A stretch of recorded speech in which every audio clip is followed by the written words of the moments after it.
আসসালামু আলাইকুম। সবাই কেমন আছেন? আশা করি সবাই আলহামদুলিল্লাহ ভালো আছেন। আমিও আপনাদের সবার দোয়ায় আলহামদুলিল্লাহ ভালো আছি। তো বাসায় অনেক সময় ভালো না লাগলে আমরা তো অনেক জায়গায় যাই। তো আজকে মহস্থানগড়ে একটু আশেপাশে ঘুরতে চলে আসলাম।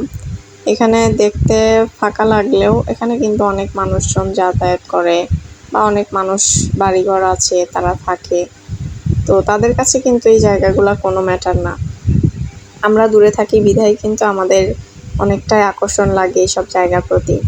তো এই তো দেখেন আমাদের মেয়েকে নিয়ে আমরা চলে এসেছি। আমার মেয়ে কিন্তু হাঁটি হাঁটি পা পা করে সামনের দিকে এগিয়ে আসছে।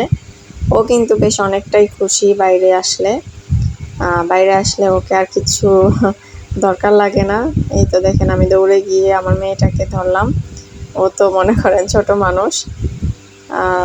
এই তো ধরে নিয়ে আমরা আস্তে আস্তে উপরে উঠতেছি। আশেপাশে ওকে নিয়ে একটু হাঁটাহাঁটি করতেছি। জায়গাটা বেশ অনেক নিরিবিলি, আমাদের কাছে অনেকটাই ভালো লাগে। তো আপনারাও যারা যারা এখনো আসেন নাই অবশ্যই তারা চেষ্টা করবেন আসার। এই তো দেখেন আমি আমার মেয়েকে নিয়ে হাঁটতেছি। এটা কিন্তু শীতকালের ভিডিও, আসলে ছাড়া হয় নাই, বেশ অনেকদিন আগে আমরা গেছিলাম ঘুরতে, এই আর কি। তো সুযোগ থাকলে কিন্তু সবাই অবশ্যই আসার চেষ্টা করবেন, সবার কাছেই ভালো লাগবে।